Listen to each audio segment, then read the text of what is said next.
right, you ready to do this? Sure. Hang on, let me make sure my phone's off. Okay.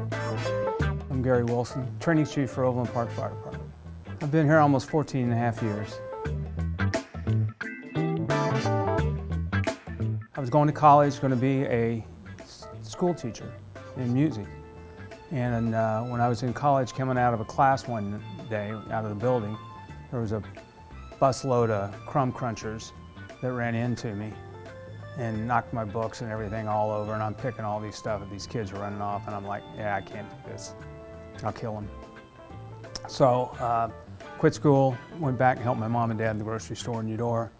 And my dad asked me to go to the men's or father-son dinner they had every year for Father's Day at church. So I did. And one of the guys that was there, longtime friend of the family, was also the fire chief out at Sunflower Army Ammunition. So he came up and talked to me, what are you doing? I told him. And he said, what do you want to be a fireman? I said, I know nothing about it. And he said, don't worry about it, I'll train you. So the next week they called me out for an interview. The next week after that they called me out for a physical, and July 7th, 77, I started my first day. I don't know who was more excited, my dad or me, because now I was gainfully employed with benefits.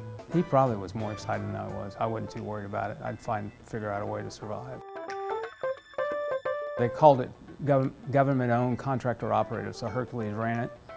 We had a lot of things to do with the Army, but there were a lot of things that we had to do that a lot of fire departments don't have to do. You know, we did all the extinguisher maintenances and stuff like that for the plant. Sprinkler inspections we did weekly. Went through all the warehouses, inspected fire doors, and did a lot of that. And then we had a full-time prevention person on there. So the guy that had that ended up having to go out and passed away with cancer. So that position was open, and the fire chief at that time was Eldon Loveland. Eldon approached me and said, hey, would you want to do this for a while? And I said, yeah, let me think about it. I said, but I'd like to sometime make sure that I could get back on shift.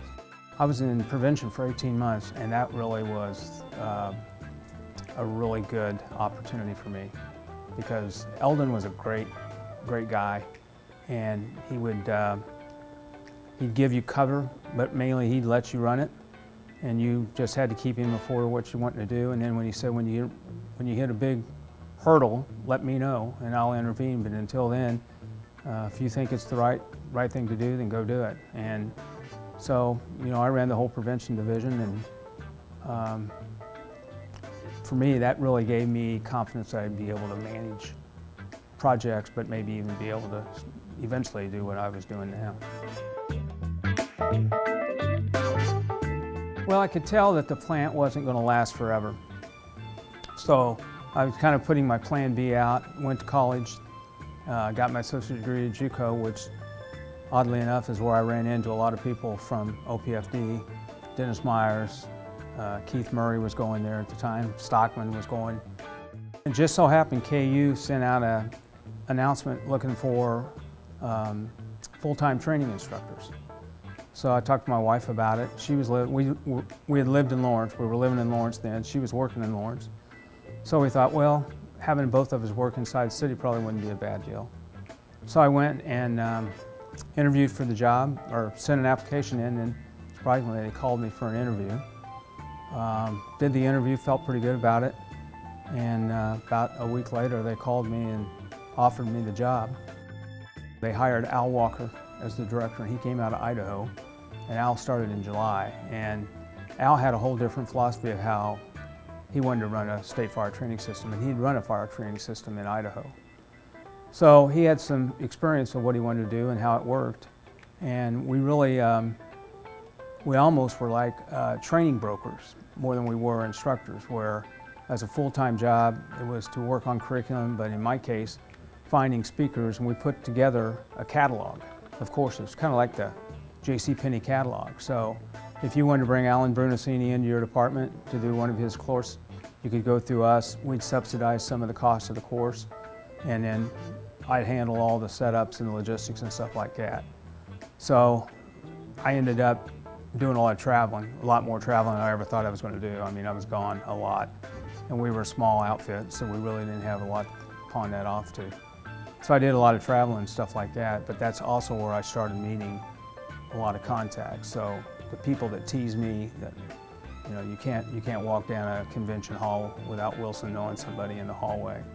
It really started with KU, and you know, I'm dealing with Brunacini. I'm calling him and picking him up at the airport, or having dinner with Frank Brannigan and his wife and all the other people that, you know, were kind of legends in the business at that time. So started building my network through that.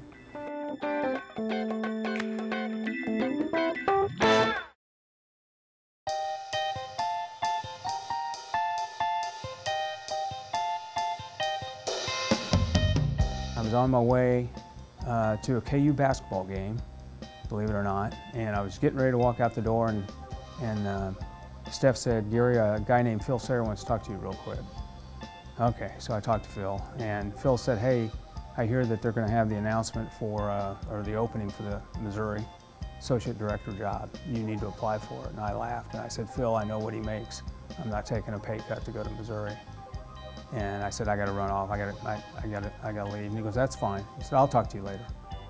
And about 6 to 8 weeks later, I imagine it was, he said, "So they're going to announce the job coming out this week. Here's the starting salary. You got any other excuses?" That's how he put it. "You got any other excuses?" So I interviewed and got the job.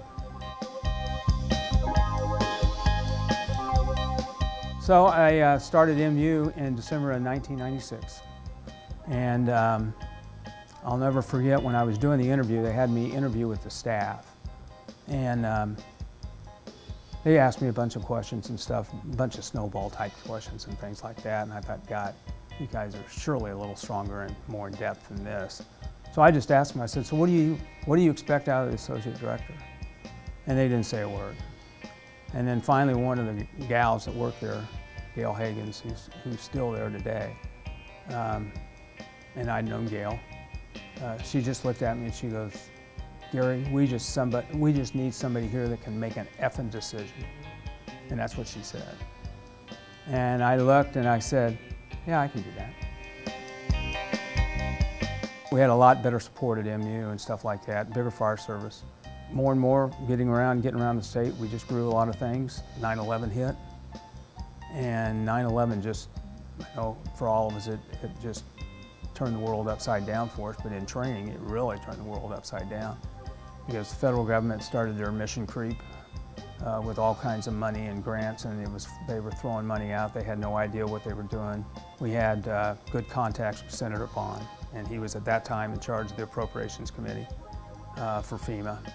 And so we made some inroads with Bond, and mainly I made some inroads with his staff there in the Columbia office. Boy, those 4 or 5 years probably, from 2002 to when I left at 6, were just absolutely bonzo crazy. I mean, we worked hard and we played hard, but it was fun. We did a lot of training, broke a lot of training records and stuff like that, things they'll never ever do again, but it was, I mean, there was so much money out there, it was unbelievable.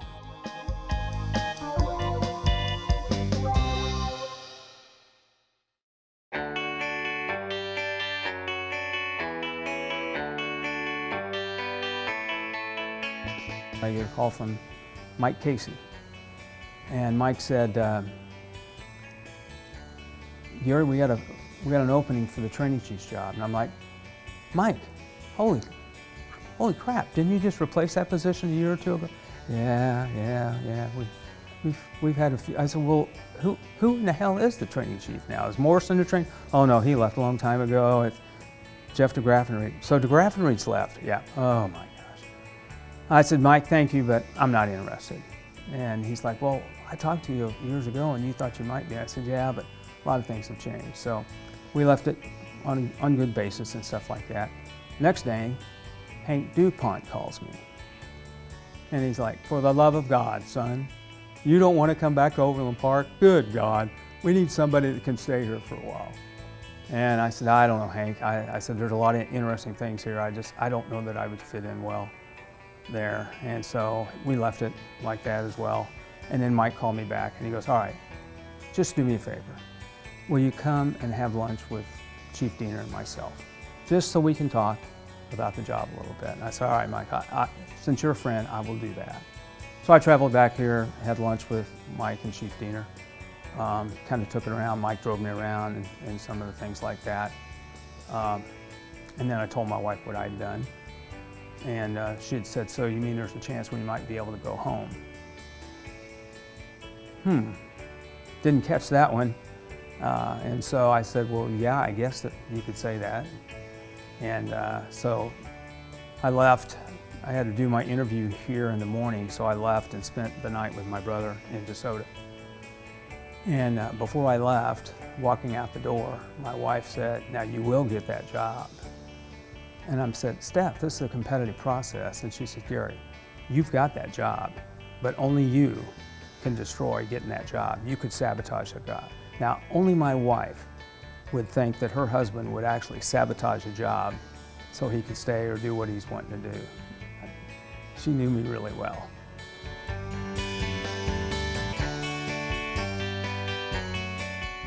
I always, in the back of my mind, thought, I want to learn everything that I did in state fire training, and I'd like to get into a municipal fire department and just find out if that stuff would work in a training division in a municipal fire department. And it has.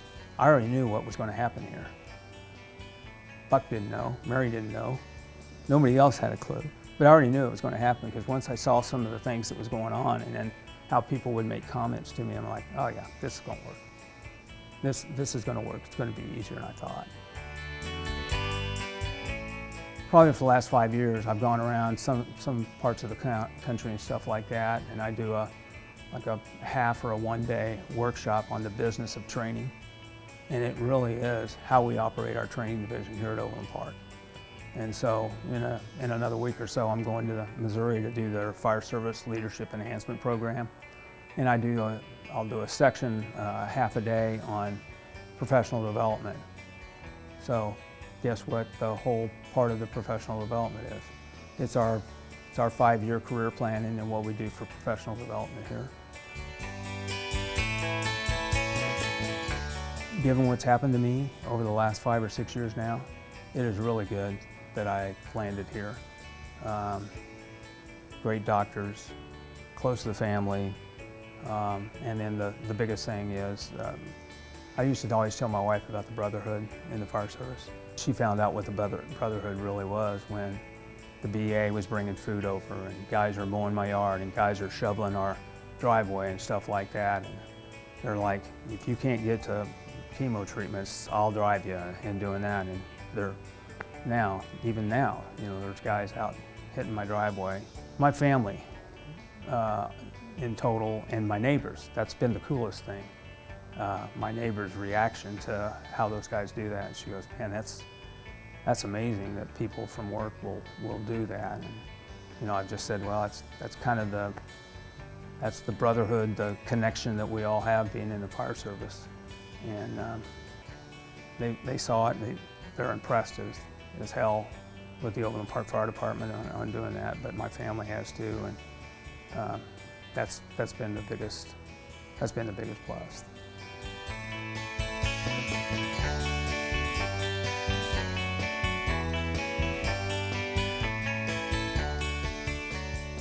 I hope what I've done has made a difference somewhere, whether it's for a department or an individual, and being a part of the ISTA manuals and the distribution that manual has. And, you know, in most states, that's the instructor officer manual, and I was on both of those committees. So hopefully there's been people that have benefited from that. You know, I had 2 goals when I really got here, besides will all this stuff work for a fire department. The first one was I wanted to make sure that the training division, particularly the training chief's division, had some stability.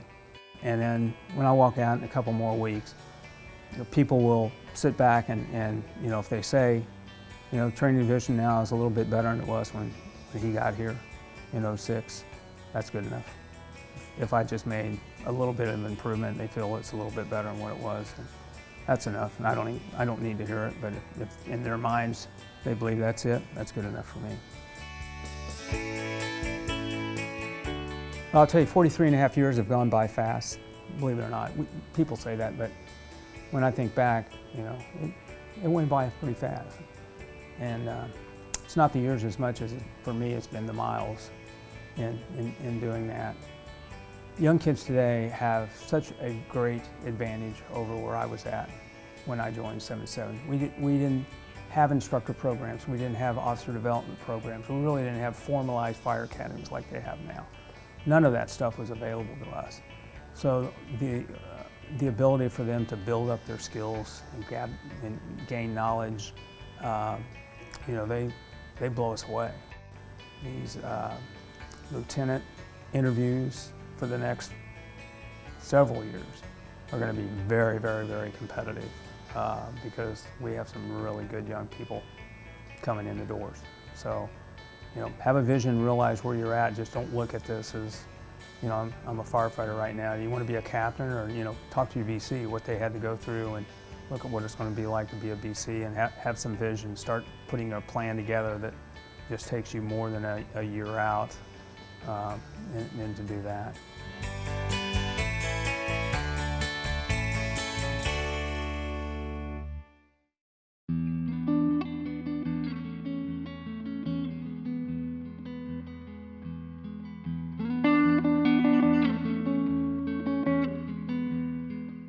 You know, for me, I think I'm walking away with it feeling good because I got to see a lot of stuff that most firefighters just don't get to see. I had the opportunities to meet a lot of people. I had a lot of experiences, you know, getting asked to go to London back in 2005 with a constituent group out of the emergency management program at Oklahoma State, getting to be at the British Fire Service College, getting to go see the Scottish Fire Service College, and getting the first presentation done by the London Fire Brigade after they had the terrorist attack in their subway system. And then traveling around the country and seeing how a lot of fire departments operate, both volunteer and career, it's been invaluable. And if you would have told some kid 43 and a half years ago that, you know, when you decide to check it in, you'll have all of these experiences and things that you had, I'd said you're smoking crack. Would have never seen that coming. So for me, it's there, but in my mind now, I'm good with it.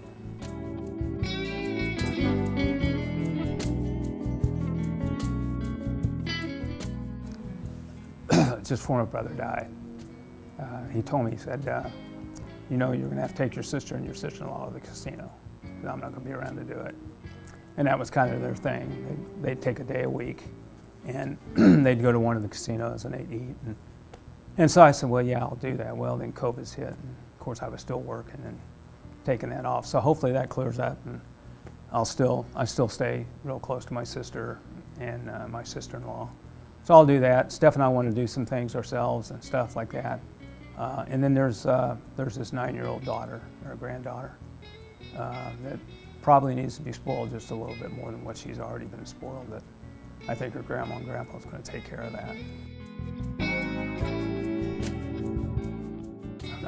I don't want a job, not wanting additional income and stuff like that, but things to stay busy. I can't play golf every day, particularly with Hank and Sweeney.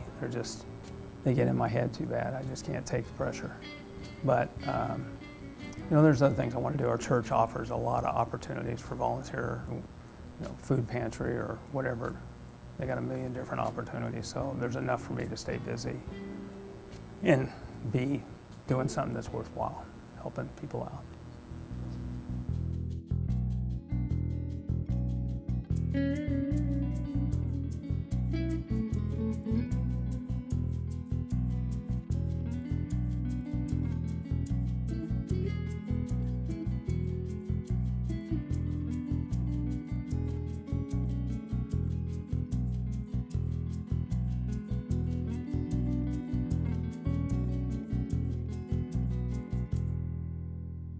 You know, I'm 43 and a half years, I got a lot of to talk about.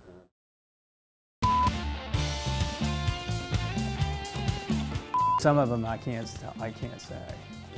Yeah, I can't. You know, I'm short, so this is about as tall as I get. You're used to Diener bumping his head on the lights up there. I can start whenever I want to. Okay.